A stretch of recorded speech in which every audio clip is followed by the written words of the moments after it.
Hello,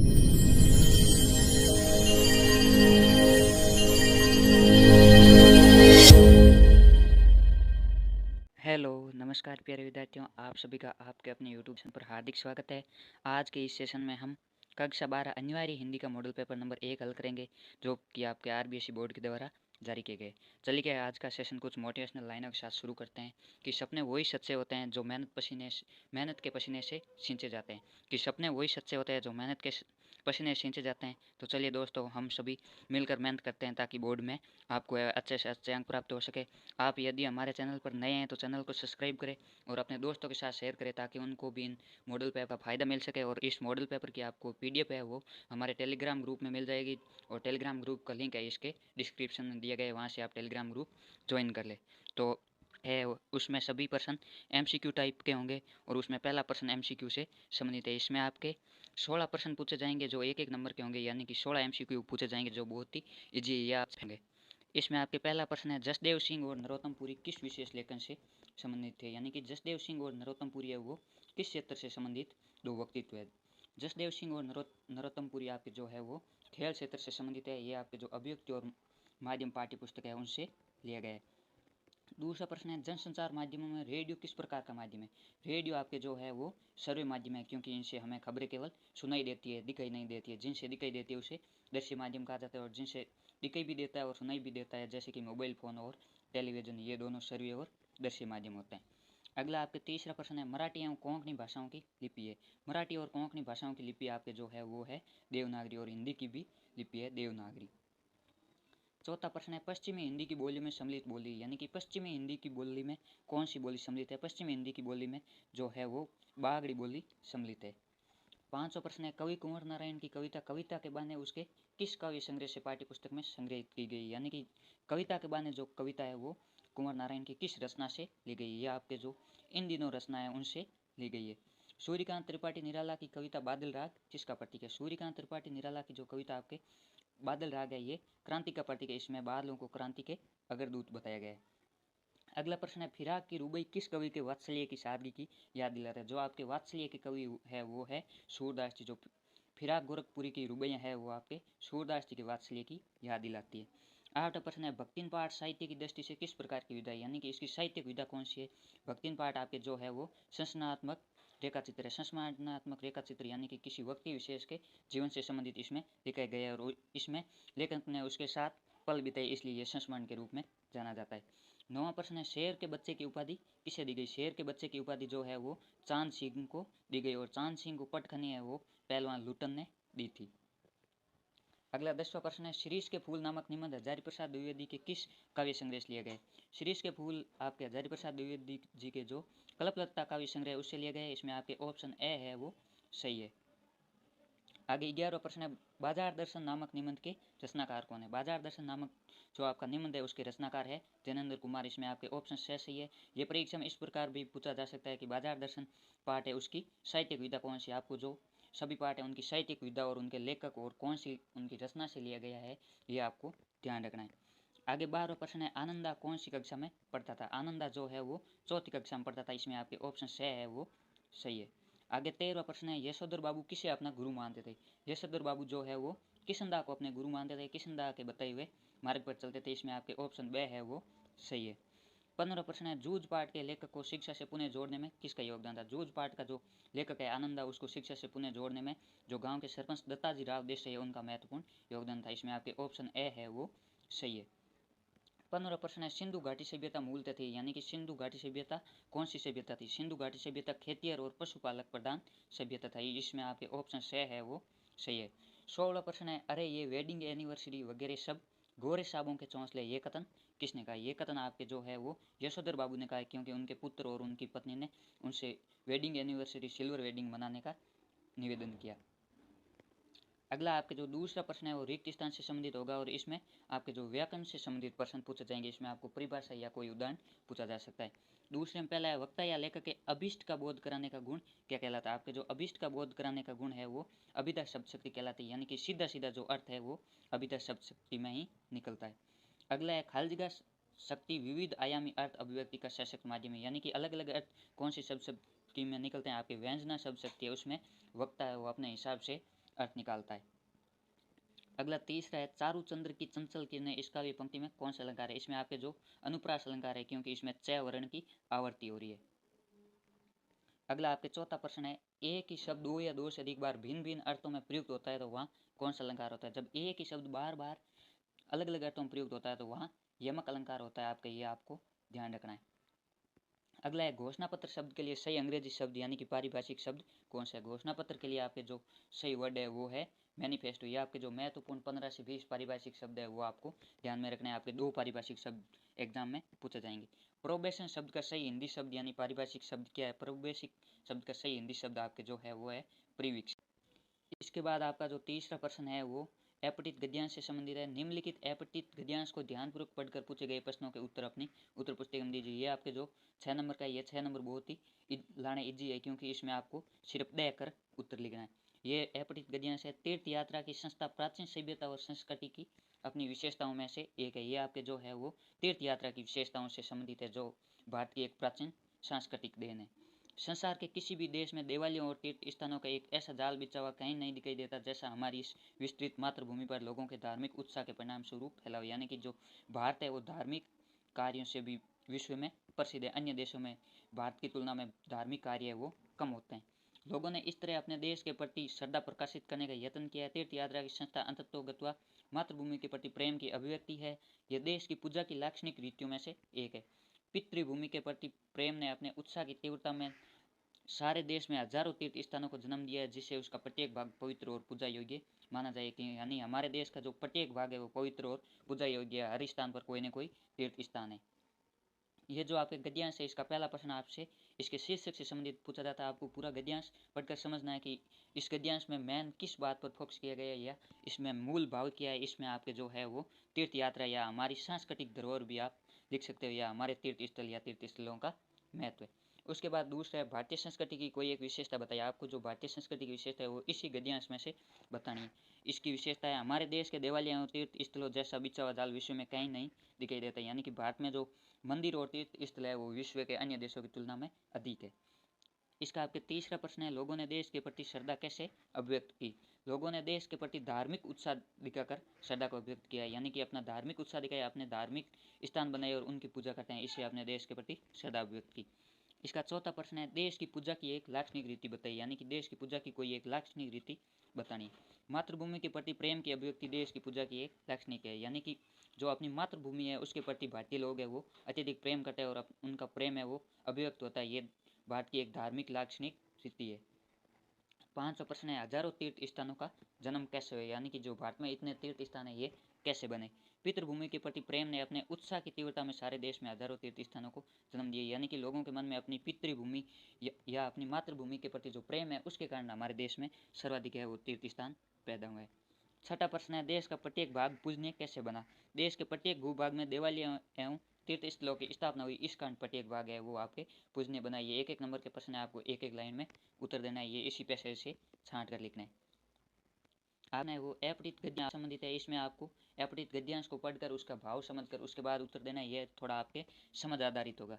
इसमें आपके जो गद्यांश है वो है, आओ मिले सब देश बंधु, हार बनकर देश के, साधक बने सब प्रेम से, सुख शांति में उद्देश्य के, क्या सांप्रदायिक भेद से है एक के मिट सकता है वो? यानी कि क्या सांप्रदायिक भेदभाव है उसको हम मिटा सकते हैं, हम सभी एकता के सूत्र में बंध सकते हैं।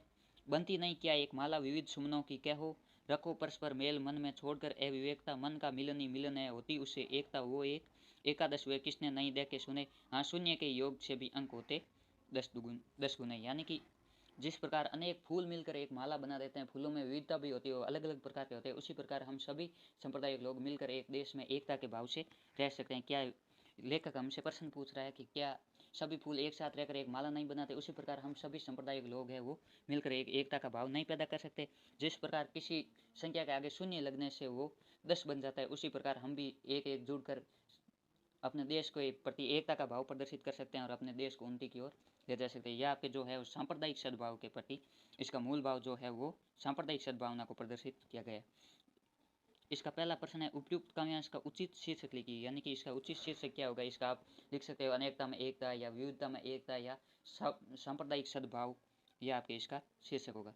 सांप्रदायिक विविधता की तुलना किसे की गई? इसमें आपके जो सांप्रदायिक सद्भावना की तुलना है वो सुमन यानी फूल और माला यानी कि फूलों की माला से की गई है। जो सांप्रदायिक शब्द विविधता है उसकी तुलना फूलों की माला से की गई है। जिस प्रकार अनेक प्रकार के फूल मिलकर एक माला बनाता है, उसी प्रकार भारत में भी अलग अलग प्रकार के संप्रदाय रहते हैं। तीसरा प्रश्न है, कवि ने किसकी माला बनाने को कहा है?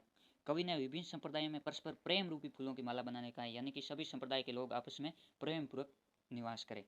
चौथा प्रश्न है, किस भेद से एकता मिट नहीं सकती? यानी कि परस्पर भाईचारा का व्यवहार करने से एकता मिट नहीं सकती, हमेशा एकता जीवित रहेगी। पांचवा प्रश्न है, किसके योग से अंक 10 गुने हो जाते हैं? शून्य के योग से जो अंक है वो 10 गुने हो जाते हैं। जिस प्रकार एक लिखा है उसके साथ शून्य लगाते ही वो 10 हो जाता है, एक का 10 गुना हो जाता है, और 10 के साथ भी शून्य लगाने से वो सीधा 100 हो जाता है, एक का 10 गुना हो जाता है। उसी प्रकार सभी संप्रदाय यदि एक साथ मिले तो देश को एक नई दिशा मिल सकती है। पद्यांश का मूल भाव स्पष्ट कीजिए, यानी कि इसमें विशेष रूप से किस बात पर बल दिए गए? पद्यांश का मूल भाव है कि हम सब सांप्रदायिक सद्भाव बनाए रखें, अर्थात अनेकता में एकता का पालन करें। इसी उद्देश्य से हमारा जीवन सुखी एवं शांति में हो सकता है और हमारा राष्ट्र उन्नति कर सकता है। यह आपके जो अपठित गद्यांश और पद्यांश है ये बहुत ही ईजी है। ये आपके जो 12 नंबर है वो आपको देख करके लिखना है, और 16 नंबर जो MCQ के हैं वो भी बहुत ही आसान है। ये आपके MCQ जो है वो पाठ्य पुस्तकों से पूछे जाएंगे, और ये दोनों अपठित होंगे, यानी कि आपने इनको पहले कभी भी नहीं पढ़ा है। इसके बाद आपका जो खंड ब है वो पाठ्य पुस्तक से संबंधित है। इसमें आपके लघुरात्मक प्रश्न पूछे जाएंगे जो लगभग 40 शब्दों में लिखने होंगे, और प्रत्येक प्रश्न 2 नंबर का होगा, 40 शब्दों में, यानी 4 से 5 लाइन। इसमें आपके 500 प्रश्न है, हिंदी में नेट पत्रकारिता पर टिप्पणी लिखी। ये आपके जो अभिव्यक्ति और माध्यम पाठ्य पुस्तक है उससे लिया गया है। हिंदी में नेट पत्रकारिता वेब दुनिया के साथ शुरू हुई। इंदौर के नई दुनिया समूह से शुरू हुआ ये पोर्टल हिंदी का संपूर्ण पोर्टल है। साथ ही हिंदी के अखबारों ने भी विश्व जाल में अपनी उपस्थिति दर्ज करवाई है। हिंदी की सर्वश्रेष्ठ साइट BBC की है। हिंदी की नेट पत्रकारिता अभी अपने शैशव काल में, यानी कि जो हिंदी की नेट पत्रकारिता है उसके इतिहास में और वर्तमान में क्या चल रहा है उसके बारे में आपको बताना है। अगला छठा प्रश्न है, बूढ़ी मुँह मुआ से लोग करे तमाशे। कहावत किसने किस संदर्भ में कही? सिल्वर वेडिंग कहानी के आधार पर लिखी। ये आपके जो कहावत है वो सिल्वर वेडिंग कहानी से ली गई है। ये आपके जो कहावत है यो यशोधर बाबू ने कही है।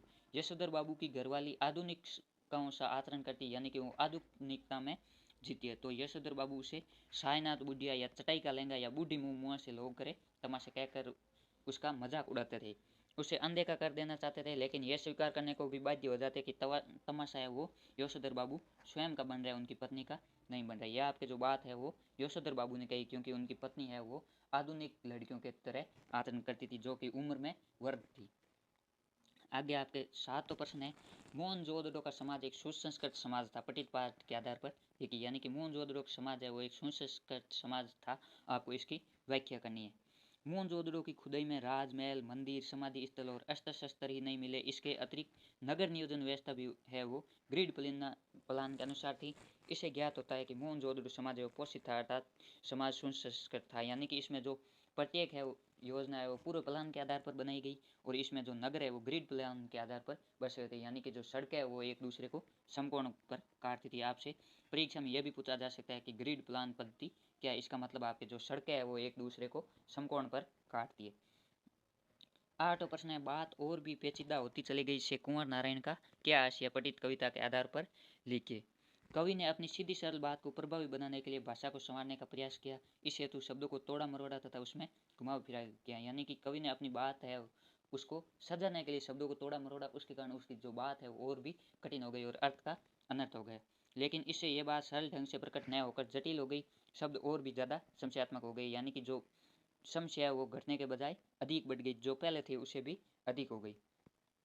आगे आपके 9वां प्रश्न है, बाजार का बाजारूपन कौन बढ़ाते हैं? ये आपके बाजार दर्शन पाठ से ले गए हैं, पठित पाठ के आधार पर बताइए। इसका उत्तर है, व्यापारी वर्ग बेकार की चीज़ों को आकर्षक बनाकर ग्राहकों को ठगने लगते हैं, तो वहाँ बाजारूपन बढ़ता है, यानी कि व्यापारी वर्ग है जो अनावश्यक वस्तुएं हैं उनको भी आकर्षक बनाकर ग्राहकों को ठगते हैं। ग्राहक भी जब क्रय शक्ति के गर्व में अपने पैसे से गैर जरूरी चीज़ों को खरीद कर विनाशक शैतानी शक्ति को बढ़ावा देते हैं, तो वहाँ भी बाजारूपन बढ़ता है, यानी कि लोगों के पास जब पैसे अधिक होते हैं तो वो अनावश्यक वस्तु खरीदते हैं, इससे बाजारूपन बढ़ता है और मूल्यों में भी वृद्धि होती है, जो कि एक आम आदमी के लिए खरीदना मुश्किल हो जाता है। इसका आपके जो मेन उत्तर है वो होगा कि लोग अपनी क्रय शक्ति के गर्व में गैर जरूरी वस्तुएं खरीद लेते हैं, इसके कारण आपके जो है वो बाजारूपन बढ़ता है। ये आपके जो 2 नंबर का प्रश्न है इसमें आपके कारण और भी अन्य हो सकते हैं, जो सबसे महत्वपूर्ण कारण है वो आपको इसमें लिखना है शॉर्ट में। खंड 6 इसमें आपके लघुरात्मक प्रश्न पूछे जाएंगे। ये प्रत्येक प्रश्न 3 नंबर का होगा, और जो 3 नंबर का प्रश्न आएगा वो आपके अत्वा में आएगा। इसमें आपको 60 से 80 शब्दों में, यानी कि 6 से 8 लाइन में उत्तर देना है। 10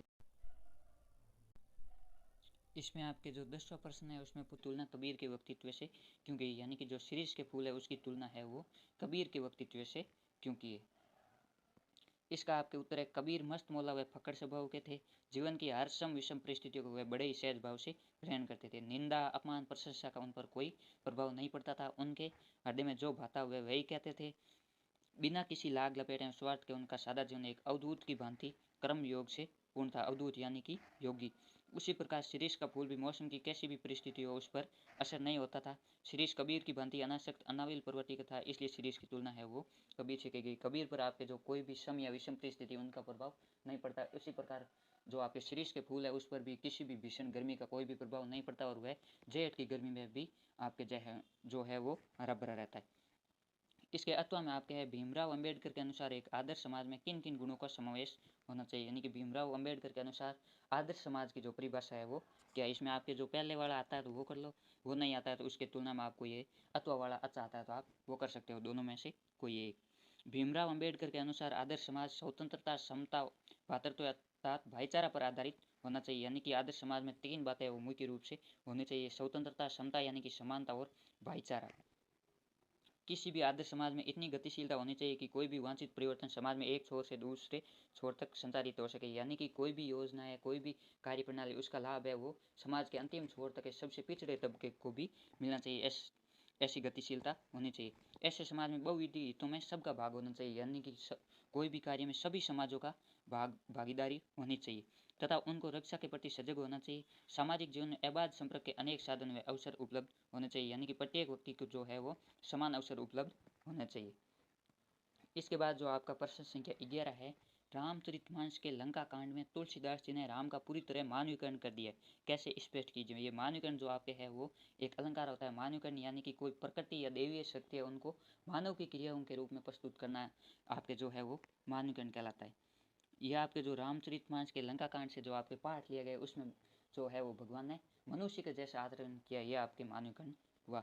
वहाँ राम लक्ष्मण नहीं निचारी बोले वचन मनुज अनुसारी। तुलसीदास द्वारा रचित रामचरितमानस के लंका कांड की इस चौपाई से स्पष्ट होता है कि विष्णु अवतार श्री राम ने अपने आप को ईश्वर कभी नहीं माना। उन्होंने एक साधारण मनुष्य की भांति जीवन के कर्म किए, यानी कि भगवान राम है वो भगवान होते हुए भी मनुष्य की भांति कर्म किए। जैसे कि लक्ष्मण के मूर्छित होने पर यदि वे चाहते तो उन्हें तुरंत जागृत कर सकते थे, क्योंकि वे खुद भगवान थे, वो जो चाहते वो कर सकते थे, किंतु सामान्य मानव की तरह अत्यंत व्यतीत हुए। इसलिए कहा जा सकता है कि मानव की तरह राम का पूर्ण मानवीकरण किया गया, यानी कि जो आपके भगवान राम ने वो मानव की तरह व्यवहार किया, भगवान की तरह व्यवहार नहीं किया गया, इसलिए तुलसीदास जी ने आपके इसमें है वो मानवीकरण किया है।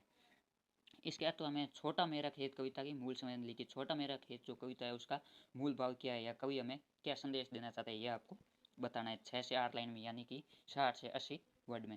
उमाशंकर जोशी द्वारा रचित कविता छोटा मेरा खेत में कवि कविता कर्म एवं कर्षक और खेती कर्म को समान बताए गए, यानी कि जो कवि कर्म है उसकी तुलना खेती कर्म से की गई और कवि स्वयं को है वो कर्षक के समान माना गया, अर्थात खेत को एक चौकोर पन्ने की तरह बताया गया है।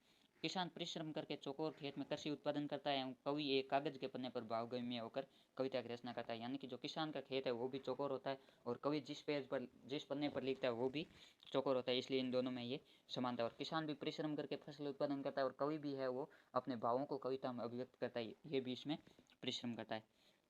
इसमें मूल स्वयं ने इस बात की है कि खेत में पैदा होने वाला अन्न कुछ समय के बाद समाप्त हो जाता है, किंतु साहित्य रचना का रस कभी चूकता नहीं, अर्थात जीवन पर्यंत समाप्त नहीं होता। इन दोनों में आपके ये पूछा जा सकता है कि कवि कर्म और कृषि कर्म में कोई एक अंतर बताइए। कवि कर्म और कृषि कर्म में अंतर यह है कि जो कृषि कर्म में आपके उत्पादन होता है वो कुछ समय के बाद समाप्त होता है, जबकि कवि कर्म में जो रस उत्पन्न होता है वो जीवन पर्यंत रहता है, वो कभी समाप्त नहीं होता है। इसके बाद आपके 12वां प्रश्न है, जूझ पाठ के आधार पर लेखक के संघर्ष को स्पष्ट कीजिए, यानी कि जूझ पाठ का जो लेखक आनंद है उसने किस प्रकार के संघर्ष किए। निम्न वर्गीय ग्रामीण परिवेश का किशोर आनंद यादव अपने आलसी, निकम्मे और अय्याश पिता के द्वारा 5वीं कक्षा में आने पर पाठशाला से हटा ली गई, यानी कि जब वो 5वीं कक्षा में आया तो उसके पिता ने उसको है वो पाठशाला छुड़वा दी और उसको खेत में कामों पर लगा दिया। दत्ताजी राव देसाई की सहायता से पढ़ने की स्वीकृति मिली। दत्ताजी राय देसाई जो आपके गाँव के मुखिया थे उन्होंने आनंद यादव ने उनके पास जाकर निवेदन किया और उन्होंने उनके पिताजी को समझाया, जिसे वह पढ़ने लगा। वह अपने पिता द्वारा लगाई गई कठोर शर्तों को परिश्रम करके पूरी करके भी पढ़ना चाहता था। उसने पढ़ाई के साथ साथ खेती का कार्य भी बखूबी निभाया। दोनों कार्यों को एक वीर योद्धा की भांति विषम परिस्थितियों में संघर्ष करते एक प्रसिद्ध कवि के रूप में कीर्तिमान स्थापित किए। यानी कि जो आपके आनंद यादव है वो एक आगे चलकर एक बहुत ही बड़े कवि बने। उन्होंने बचपन में बहुत ही संघर्ष किया, खेती के काम के साथ साथ पढ़ाई से जुड़े रहे और उनके पिताजी ने उनको पढ़ाई छुड़ा दी थी। उन्होंने गांव के मुखिया दत्ताराव देसाई जी से निवेदन करके वापस पाठशाला में दाखिला लिया, अपने पिताजी को समझाया। इसके अलावा हमें सिल्वर वेडिंग पार्ट के आधार पर यशोधर बाबू की चारित्रिक विशेषताओं पर किसका प्रभाव पड़ा, उन पर बड़े प्रभावों से आप कहाँ तक सहमत है। यानी कि यशोधर बाबू के चरित्र पर है वो किसकी विशेषताओं का प्रभाव पड़ा। यशोधर बाबू का जीवन किशनदा के व्यक्तित्व से पूरी तरह प्रभावित है। यानी कि यशोधर बाबू के जीवन पर है वो किशनदा की चारित्रिक विशेषताएं थी, उनका विशेष रूप से प्रभाव पड़ा। यशोधर बाबू एक अलग प्रकार से किशनदा के शिष्य और मानस पुत्र थे। किशनदा ने उन्हें सर्वप्रथम सहारा दिया था, फिर नौकरी पर लगाया था और जीवन के निर्माण की अनेक शिक्षाएं दी थी। इसी कारण यशोधर बाबू हर बात पर किशनदा का स्मरण कर उनसे प्रेरणा लेते थे। कार्यालय में अधीनस्थ कर्मचारियों से, अन्य लोगों से, सामाजिक कार्यकलापों एवं गृह गृहस्थी आदि सभी कामों में प्रवृत्त होने पर वे पूर्णतः किशनदा को अपना आदर्श मानते थे।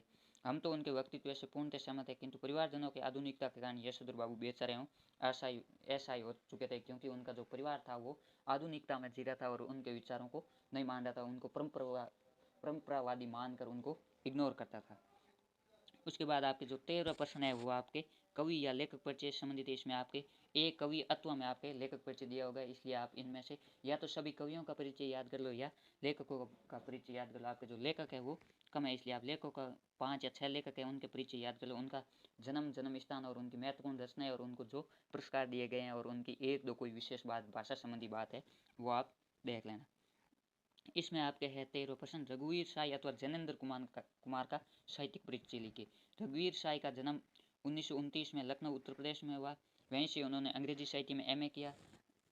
अज्ञे द्वारा संपादित दूसरा शतक 1951 में महत्वपूर्ण काव्य संकलन सीढ़ियों पर धूप में, आत्महत्या के विरुद्ध, अंशु अंशु जल्दी अंशु, ये आपके जो रघुवीर साई की है वो रचनाएं हैं। साहित्य अकादमी पुरस्कार से सम्मानित रघुवीर साई जी का निधन 1990 में दिल्ली में हुआ। ये पेशे सिर्फ पत्रकार ही नहीं, सिद्ध कथाकार और कवि भी थी। उनको आप जो है वो साहित्य अकादमी पुरस्कार से भी सम्मानित किया गया है। इसके अथवा में आपके जो है वो लेखक जैनेन्द्र कुमार का साहित्यिक परिचय पूछा गया। लेखक जैनेन्द्र कुमार का आपके जो पाठ्य पुस्तक में है वो बाजार दर्शन पाठ शामिल किए गए। लेखक जैनेन्द्र कुमार का जन्म 1905 में अलीगढ़ में हुआ। प्रारंभिक शिक्षा हस्तिनापुर के गुरुकुल तथा उच्च शिक्षा काशी हिंदू विश्वविद्यालय से हुई। उनकी प्रसिद्ध रचनाएं उनको आपको ध्यान में रखना है। प्रक, अनामी, स्वामी, सुनीता, त्यागपत्र, कल्याणी, जयवर्धन, मुक्तिबोध, ये उनके उपन्यास है। संग्रह वातायन, एक रात, दो चिड़िया, फांसी, नीलम देश की राजकन्या, पाजेब, ये इनके कहानी संग्रह। प्रस्तुत प्रश्न, जड़ की बात, पूर्वोदय साहित्य का सरय प्रय, सोच विचार, ये इनके निबंध संग्रह। साहित्य रचना के दौरान इन्हें पद्म भूषण, भारत भारती और साहित्य अकादमी पुरस्कार से नवाजा गया। इनका देहांत 1990 में। यह आपको जो प्रत्येक लेखक और कवि की रचना है उनको आपको विशेष रूप से ध्यान रखना है। यह आपके MCQ प्रश्नों में भी पूछा जा सकता है और आपके जो पठित गद्यांश और पद्यांश की सप्रसंग व्याख्या आएगी उसमें भी आपके ये काम आएगी, और जो आपका साहित्यिक परिचय उसमें भी ये काम आएगी, इसलिए आपको सभी को ध्यान में रखना है। प्रश्न संख्या 14 है, फीचर लेखन को उदाहरण सहित स्पष्ट कीजिए। यह आपके जो अभिव्यक्ति और माध्यम पाठ्य पुस्तक है उससे लिए गए। इसके अथवा में आपके है रोजगार उन्मुखी शिक्षा की आवश्यकता विषय पर एक आलेख लिखिए। यानी कि आपको रोजगार उन्मुखी शिक्षा की आवश्यकता इस पर एक आलेख लिखना, या इसके अथवा में फीचर लेखन को उदाहरण सहित समझाइए। फीचर को अंग्रेजी शब्द फीचर का पर्याय कहा जा सकता है। फीचर शब्द को हिंदी में रूपक कहा जाता है। फीचर का जो हिंदी होता है वो है रूपक। फीचर का अर्थ होता है किसी प्रकरण संबंधी विषय पर प्रकाशित आलेख, लेकिन ये लेख संपादक की पृष्ठ पर प्रकाशित एक महत्वपूर्ण लेख की तरह एक महत्वपूर्ण लेख नहीं है। रोचक विषय को विस्तृत व मनोरम प्रस्तुति फीचर है। यानी कि इसमें जो कोई भी विषय प्रस्तुत किया जाता है वो रोचक होना चाहिए और मनोरंजक होना चाहिए। इसका उद्देश्य सूचना देना, मनोरंजन करना है और लोगों को जागरूक करना है। इसमें आपके जो इसका मुख्य उद्देश्य है वो लोगों को मनोरंजन के साथ साथ विशेष प्रकार की सूचनाएं देना और उनको किसी मुद्दे के प्रति जागरूक करना। फीचर में सामयिक तथ्यों का यथेष्ट समावेश तो होता है। अतीत की घटना और भविष्य की संभावनाओं से भी वह जुड़ा रहता है। फीचर में आपके विशेष रूप से कोई करंट का मुद्दा है वो होता है, या कोई अतीत की विशेष घटना है, इतिहास की घटना है, उसका भी उल्लेख हो सकता है, या आगे भविष्य में क्या हो सकता है वो भी हो सकता है। इसके अथवा हम जो आपके है वो है आलेख, रोजगार उन्मुखी शिक्षा की आवश्यकता। इस पर आपको जो है वो 5 से 6 लाइनें लिखनी है आलेख में। स्वतंत्रता प्राप्ति के बाद बुनियादी शिक्षा में बहुउद्देशीय शिक्षा की ओर ध्यान नहीं दिए गए। शिल्प कला के कुछ गिने चुने प्रशिक्षण संस्थान अवश्य खोले गए, परंतु उनसे युवा वर्ग को उचित रोजगार उपलब्ध नहीं हो सके। वर्तमान में जिस तरह बेरोजगारी बढ़ रही है, पढ़े लिखे युवा इधर उधर भटक रहे हैं। इससे आपके ये जो है वो रोजगार उन्मुखी शिक्षा, यानी कि युवाओं को ऐसी शिक्षा प्रदान की जाए जिससे उनकी योग्यता पूर्ण होने पर उनको रोजगार मिल सके, वो बेरोजगार नहीं हो। इसे देखकर स्पष्ट हो जाता है कि देश में व्यावसायिक एवं रोजगार उन्मुखी शिक्षा की परम आवश्यकता है। इसके लिए माध्यमिक कक्षाओं से ऐसे पाठ्यक्रम में व्यावसायिक शिक्षा को अपनाया जाना चाहिए। भले ही इस समय अनेक तकनीकी संस्थान चल रहे हैं, परंतु उनमें प्रशिक्षण शुल्क अत्यधिक है तथा रोजगार के साधनों में कमी है। अतः ऐसी शिक्षा की आवश्यकता है जो युवाओं को स्वरोजगार के लिए प्रेरित करे। यह आपके जो आलेख है उसमें आपको विशेष रूप से जो कोई बिंदु दिए गए उसमें आपको उसका इतिहास क्या है और उसमें क्या सुधार हो सकते हैं अपने सुझाव भी बताना है और उसका वर्तमान में क्या चल रहा है वो स्थिति भी बतानी है। उसके बाद आपका जो खंड द है वो पाठ्य पुस्तक से संबंधित, इसमें आपके व्याख्या से संबंधित पूछे जाएंगे। यह आपके 6 नंबर का प्रश्न होगा। 15 प्रश्न है, निम्नलिखित पद्यांश की सप्रसंग व्याख्या कीजिए। यह जो आपके पाठ्य पुस्तक से पद्यांश दिए गए इनकी आपको सप्रसंग व्याख्या लिखनी है। इसमें आपको सबसे पहले संदर्भ लिखना है। संदर्भ यानी कि ये कहाँ से लिए गए। उसके बाद प्रसंग लिखना है, यानी कि इसमें किस चीज़ के बारे में बताया गया है। उसके बाद आपको इसकी है वो व्याख्या करनी है और अंत में विशेष लिखना है। विशेष में भाव पक्ष और कला पक्ष दोनों के बारे में बताना है, यानी कि इसका मुख्य भाव क्या और इसमें जो साहित्य व्याकरण है वो क्या है। इसमें आपको चारों बिंदुओं का ध्यान रखना है। ये आपके 6 नंबर का है, तो इसमें 2 नंबर की व्याख्या और 4 नंबर के ये अन्य होंगे। यह आपके जो पद्यांश है, नभ में पांति बांधे बगलों के पंख, चुरा लिए जाते हुए मेरी आंखें, कजरारे बादलों की छाई नई आभा, तैरती सांझ की सतेज श्वेत काया, होले होले जाती मुझे बांध निज माया से, उसे कोई तनिक रोक रखो वह तो चुरा लिए जाते मेरी आंखें, नभ में पांति बंदी बगलों के आंखें। यानी कि जो बगुले सफ़ेद बगुले है वो पंक्तिबद्ध होकर आसमान में उड़ रहे और कवि की आंखें है वो उन पर अटक जाती है। इसका आपके जो प्रसंग है, प्रस्तुत काव्यांश कवि उमाशंकर जोशी द्वारा लिखित कविता बगुलक पंख से लिए गए। इसमें आपको संदर्भ या प्रसंग में विशेष रूप से कवि का नाम और कविता का नाम लिखना है और यह कविता उनके किस काव्य संग्रह से ली गई उसके बारे में भी लिखना है। यह आपके जो बगुलों के पंख कविता से लिया गया पद्यांश है, जिसमें कवि ने काले आकाश में उड़ते श्वेत बगुलों की मनोरम पंक्ति का वर्णन किया। इसमें आपको शॉर्ट में बताना है कि इसमें किस चीज़ के बारे में बताया गया है। वाक्य है, कवि कहता है कि आकाश में सफ़ेद बगुले अपने पंख फैलाकर पंक्तिबद्ध उड़ रहे हैं। उनकी सुंदर व आकर्षक उड़ान मेरी आंखों को चुरा कर ले जा रही है। अर्थात बगुलों के पंक्तिबद्ध उड़ने के उद्देश्य दृश्य को मैं टकटकी लगाकर लगातार देखता रहता हूँ। कवि कहता है कि आकाश में काले काले बादलों की छाया फैली हुई, उसमें श्वेत बगुलों की पंक्ति ऐसे लगती है मानो संध्या की श्वेत कांतिमय काया और तेज प्रकाश में आकाश में तैर रही है तथा इस तरह विचरण करके वे मुझे धीरे धीरे अपनी माया या जादू से आकर्षित कर रही है। कवि कहता है कि ऐसा रमणीय दृश्य कहीं आंखों से शीघ्र ओझल न हो जाए, इसलिए कोई उसे जरा रोक कर रखो, यानी कि मैं लंबे समय तक उसको देख सकूं और आनंद की अनुभूति प्राप्त कर सकूं। ये मन भावन दृश्य मेरी आंखों को चुरा लिए जा रहा है। कहने का भाव है कि उड़ते पंक्तिबद्ध बगुलों के श्वेत श्वेत पंखों की सुंदरता में कवि की आंखें अटक कर रह जाती है। इसमें आपको विशेष में लिखना है कि कवि ने सौंदर्य उसके प्रभाव का वर्णन किया है, यानी कि इसका मूल भाव है वो सौंदर्य और इसका साहित्य कला पक्ष है। इसमें है खड़ी बोली में सहज अभिव्यक्ति, यानी कि इसकी जो भाषा है वो खड़ी बोली और बिंब योजना है, यानी कि हम जब इन पंक्तियों को पढ़ते हैं तो हमारे मन में कोई चित्र उपस्थित होता है। जब किसी चीज़ को बिना देखे हमारे मन में चित्र उपस्थित होता है तो वो आपके बिंब कहलाए। इसमें बिंब योजना है और आंखें चुराना मुहावरे का प्रयोग किया गया। इसमें आपके जो भी कोई मुहावरा लोकोक्ति या बिंब या कोई अलंकार शब्द शक्ति जो आया आपको उसके बारे में लिखना है। इसके अथवा में आपके एक पद्यांश दिए गए, आपको वो नहीं आता तो आप ये कर सकते हो। मैं यौवन का उन्माद लिए फिरता हूँ, उन्मादों में अवसाद लिए फिरता हूँ, जो मुझको बार अंसा रुलाती भीतर, हाय मैं किसी की याद लिए फिरता हूँ। यह आपके जो कवि हरिवंश राय बच्चन जी की पंक्तियाँ।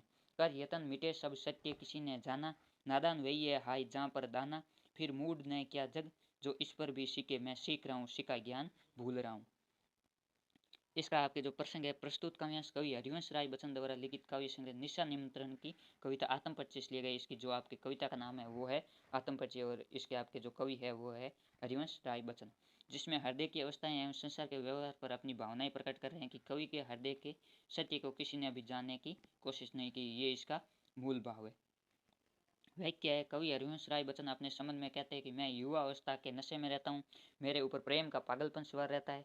इस दीवानगी में मुझे कदम कदम पर निराशा भी मिलती रहती है, अर्थात दुख विषाद की भावना भी इसमें विद्यमान रहती है। इससे मेरी मन स्थिति बाहर से तो हंसते अर्थात प्रसन्नचित रहती है, परंतु अंदर ही अंदर रुलाती रहती है। यानी कि मैं लोगों को बाहर से तो प्रसन्न लगता हूँ लेकिन अंदर ही अंदर मैं रोता हूँ।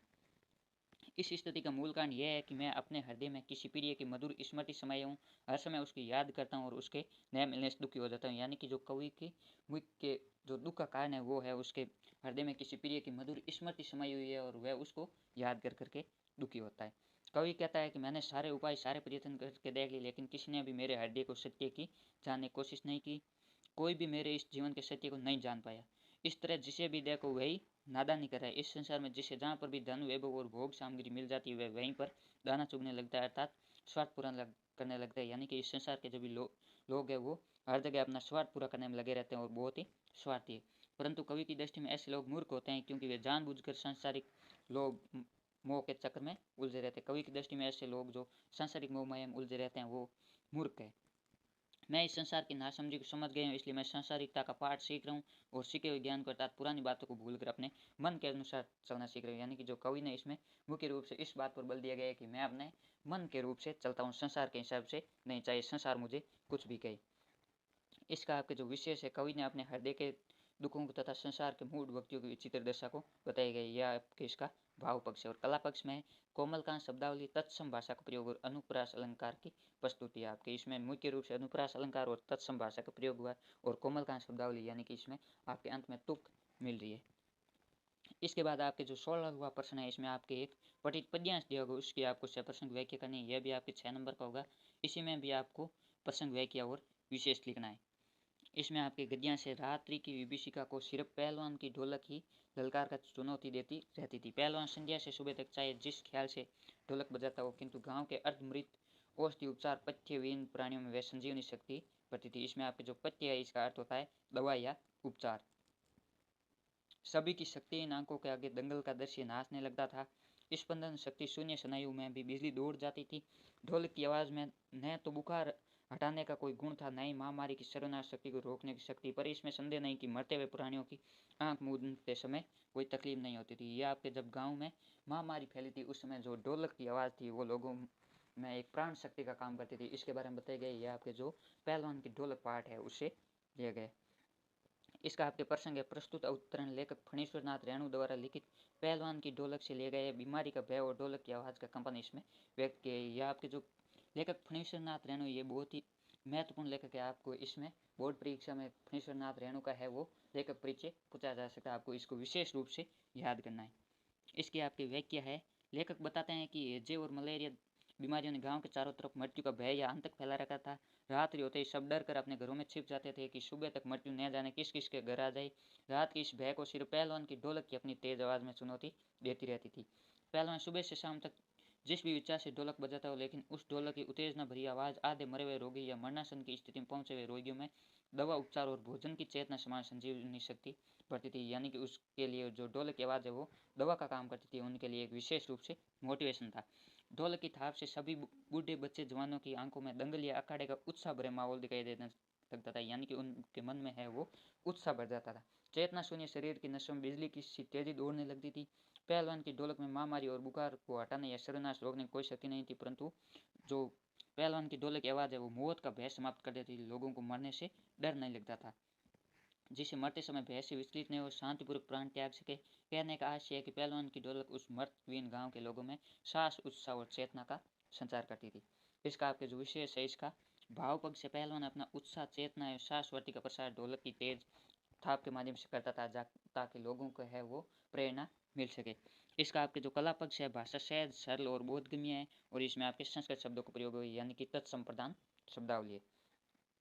इसके अथवा में भी आपके एक जो है वो गद्यांश दिए गए आपको। यदि ये ऊपर वाला नहीं आता है तो आप अथवा वाला कर सकते हैं, जो आपको अच्छा आता है वो कर सकते हो। भक्तिन और मेरे बीच में सेवक स्वामी का संबंध है, ये कहना कठिन है, क्योंकि ऐसा कोई स्वामी हो नहीं सकता जो इच्छा होने पर भी सेवक को अपनी सेवा से हटा नहीं सके, और ऐसा कोई सेवक भी नहीं सुना गया जो स्वामी के चले जाने का आदेश पाकर अवज्ञा से हंसते। यह आपके जो भक्तिन पाठ से ले गए, इसमें लेखिका ने अपने और जो भक्तिन के संबंध के बारे में बताया गया कि आज तक ऐसा कोई स्वामी नहीं देखा गया जो अपनी इच्छा होने पर भी सेवक को नहीं हटा सकता। यानी कि जो लेखिका है वो भक्तिन अपनी सेवक को नहीं हटा सकती थी, और ऐसा भी कोई सेवक नहीं है जो स्वामी के चले जाने पर अवज्ञा नहीं करता है, यानी कि उनका मजाक नहीं उड़ाता है। भक्तिन है वो लेखिका का कभी भी मजाक नहीं उड़ाती, बल्कि उनकी हर समय सहायता के लिए तैयार रहती। भक्तिन को नौकर कहना उतना ही असंगत है जितना अपने घर में बारी बारी से आने वाले अंधेरे उजाले और आंगन में फूलने वाले गुलाब और आम को सेवक माने। यानी कि जो समय समय पर गुलाब और आम आते हैं उनको हम सेवक नहीं मान सकते, वो हमारे लिए मेहमान बनकर आते हैं। वे जिस प्रकार एक अस्तित्व रखते हैं जिसे सार्थकता देने के लिए हमें सुख दुख देते हैं, उसी प्रकार भक्तिन का स्वतंत्र व्यक्तित्व अपने विकास के परिचय के लिए मेरे जीवन को घेरे रखता है। यानी कि जो लेखिका के जीवन में है वो भक्तिन का बहुत ही बड़ा महत्व था। इसका आपके प्रसंग है, प्रस्तुत गद्यांश लेखिका महादेवी वर्मा। ये आपके जो महादेवी वर्मा है ये भी एक महत्वपूर्ण लेखिका है। इसका भी आपके जो है वो लेखिका परिचय परीक्षा में पूछा जा सकता है। परीक्षा में आपके विशेष रूप से फणीश्वरनाथ रेणु या महादेवी वर्मा दोनों में से आपको एक का किसी का देखने को जरूर मिलेगा, इसलिए आपको इन दोनों का विशेष रूप से ध्यान रखना है। द्वारा लिखित भक्तिन संस्मरण से लिए गए, यानी कि भक्तिन को जो साहित्यिक विधा है वो संस्मरण है।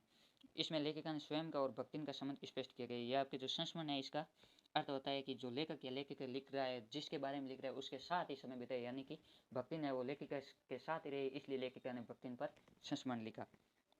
इसकी व्याख्या है, लेखिका बताती है कि कहने के लिए भक्तिन और सेविका लेखिका के मध्य सेवक स्वामी का संबंध है, पर भक्तिन को देखकर कहना कठिन है कि उसमें सेवक भाव वाले सभी गुण मौजूद है। जहाँ तक स्वामी के बारे में कहा जाए तो लेखिका जैसी स्वामी कोई हो ही नहीं सकती, क्योंकि उनकी इच्छा भक्तिन को हटाने की होती है, पर वे उसे हटा नहीं पाती है। आज ही उनका यह आदेश भक्तिन पर कोई प्रभाव नहीं डालता। दूसरी तरफ भक्तिन जैसा कोई भी सेवक इस व्यवहार का नहीं सुना गया जो चले जाने का आदेश पाकर भी आज्ञा का उल्लंघन कर हंस देती है। भक्तिन को नौकर कहना या मानना उतना ही गलत है जितना घर में बारी बारी आने वाले अंधेरे उजाले को हम आने जाने से रोक नहीं सकते, उन पर हमारे आदेश का किसी प्रभाव नहीं पड़ता। उसी प्रकार जो भक्तिन है उस पर लेखिका के आदेश का कोई प्रभाव नहीं पड़ता, वह हर समय लेखिका की सेवा के लिए तैयार रहती। इसी प्रकार आंगन में खिलने वाले गुलाब और आम अपनी मर्जी के मालिक है, उन्हीं की तरह भक्तिन का व्यवहार है। भक्तिन जो आपके है वो मर्जी की मालिक है, उनका रहना या नहीं रहना स्वयं उसकी मर्जी पर निर्भर है। जैसे अंधेरे उजाले गुलाब आम हमें सुख दुख देते हैं, उसी प्रकार भक्तिन का स्वतंत्र व्यक्तित्व अपने आप को प्रमाणित करने के लिए मेरे जीवन को पूरी तरह से घिरे हुए।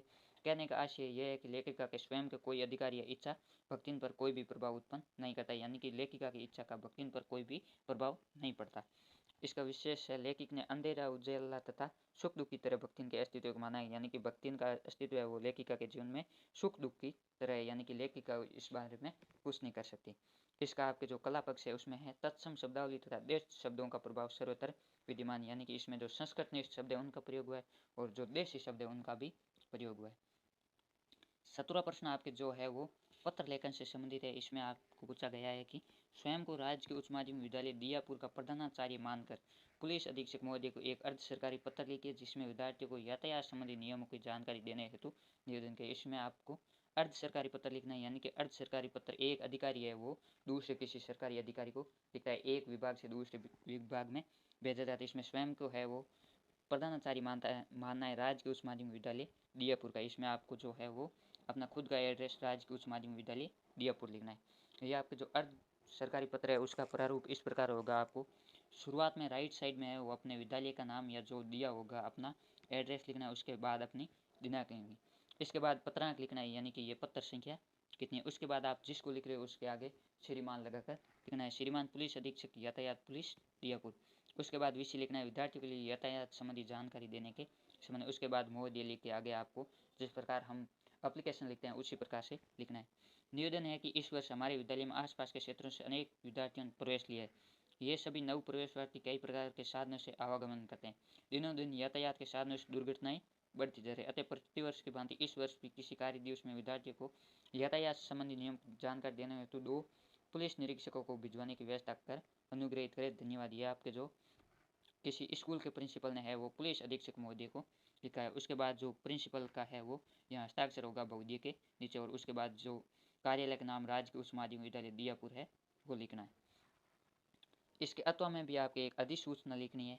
यह है सचिव राजस्थान सरकार पशुपालन विभाग की ओर से भेड़ पालन फार्म खोलने हेतु एक अधिसूचना लिखी। आप पहले प्रश्न को है वो ध्यानपूर्वक पढ़िए, यानी कि आप स्वयं को सचिव राजस्थान सरकार पशुपालन विभाग का सचिव मानना है और आपको लोगों को ये बताना है कि आपको अपने क्षेत्र में भेड़ फार्म खोलने हैं, इसके लिए अपनी अधिसूचना भेजें, यानी कि आप अपने प्रपत्र भेजें कि हम भेड़ फार्म खोलना चाहते थे, ताकि हम आपको मान्यता दे सकें। इसमें आपको सबसे पहले है वो अपने डिपार्टमेंट का नाम लिखना है। इसमें आपके डिपार्टमेंट है राजस्थान सरकार पशुपालन विभाग, शासन सचिवालय जयपुर। उसके बाद अधिसूचना लिखना है।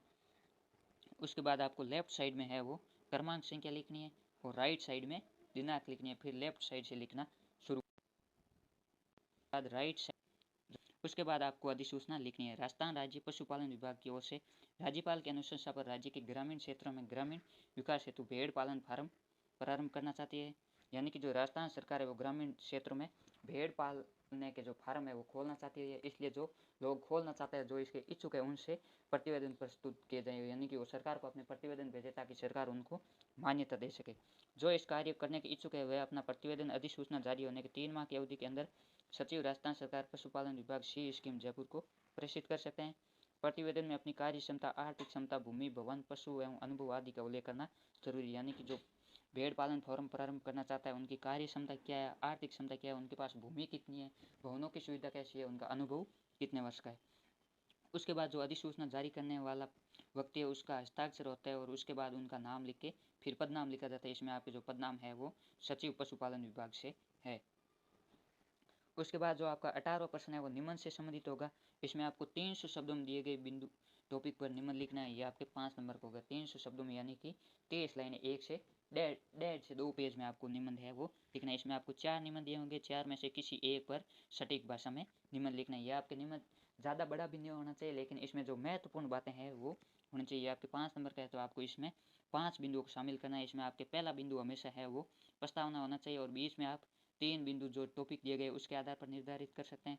और अंतिम बिंदु आपका जो है वो उपसंहार होना चाहिए, यानी कि निबंध का प्रारंभ है वो प्रस्तावना से और एंडिंग है वो उपसंहार से होनी चाहिए। इसमें आपके पहला है समाज में जीवन मूल्यों का महत्व। इसमें आप समाज के जीवन मूल्यों महत्व इन बिंदुओं के आधार पर लिख सकते हैं। प्रस्तावना, समाज के जीवन मूल्य, समाज में जीवन मूल्यों का प्रभाव क्या पड़ता है, समाज में जीवन मूल्यों का महत्व क्या है, इनके बिना क्या हानि हो सकती है, या इनका उपसंहार क्या, यानी कि विशेष रूप से लास्ट में आपको सार लिखना है। उसके बाद आपका जो दूसरा निबंध है सामाजिक संचार माध्यम यानी कि सोशल मीडिया का बढ़ता दुरुपयोग। जो आपके सोशल मीडिया का दुरुपयोग हो रहा है उसके बारे में आपको लिखना है। इसका कारण क्या है, इसका समाधान क्या हो सकता है। इसमें आपको सबसे पहले प्रस्तावना लिखनी है, उसके बाद सोशल मीडिया का सदुपयोग, और तीसरा है सोशल मीडिया के दुरुपयोग और युवाओं पर सोशल मीडिया का क्या प्रभाव पड़ता है, और अंत में उपसार यानी कि सार लिखना है। उसके बाद आपका जो तीसरा निबंध है वो है हमारे महाकाव्य। इसमें आपका पहला बिंदु प्रस्तावना, दूसरा हमारे महाकाव्य और उनके उद्देश्य हो सकता है, तीसरा हमारे महाकाव्यों का प्रभाव, चौथा हमारे महाकाव्यों का औचित्य और पांचवा उपसंहार। ये आपके जो निबंध है आपके ये पीडीएफ टेलीग्राम ग्रुप में डाल दी जाएगी। आप वहाँ से इस पीडीएफ को पूरा पढ़ लेना। एक बार यदि आप किसी निबंध को पढ़ लेते हो फिर आप उसके हिसाब से भाषा बनाकर लिख लेना। इस हमारे टेलीग्राम ग्रुप की जो लिंक है वो इस वीडियो के डिस्क्रिप्शन में डाल दी जाएगी, इसलिए आप हमारे टेलीग्राम ग्रुप को ज्वाइन कर लेना, जिससे आपको सभी वीडियो की पीडीएफ मिल सके। और अपने दोस्तों को भी इस चैनल और टेलीग्राम ग्रुप के बारे में बताना, ताकि उनको भी इन मॉडल पेपरों का फायदा हो सके। इसी चैनल पर आपके कक्षा 10 और 12 के सभी मॉडल पेपर हल करवाए जाएंगे। और ये जो मॉडल पेपर आपके बोर्ड परीक्षा में है वो मील के पत्थर साबित होंगे, यानी कि बोर्ड परीक्षा में आपके इन्हीं प्रश्नों से हूबहू प्रश्न देखने को मिलेंगे। इसके बाद आपका जो चौथा प्रश्न है वो बाढ़ के दृश्य संबंधी। इसमें आपके जो बिंदु है वो पहला प्रस्तावना हो सकता है, दूसरा बाढ़ का दृश्य हो सकता है, तीसरा बाढ़ का प्रभाव हो सकता है, चौथा बाढ़ग्रस्त क्षेत्रों हेतु सरकार द्वारा किए गए प्रयास हो सकते हैं, और अंत में उपसंहार सार यानी कि इसका क्या नुकसान हुआ, कितना नुकसान हुआ। ये आपके जो चारों निबंध है वो ये आपके आज का मॉडल पेपर पूरा हुआ। और धन्यवाद साथियों, जय हिंद, जय भारत।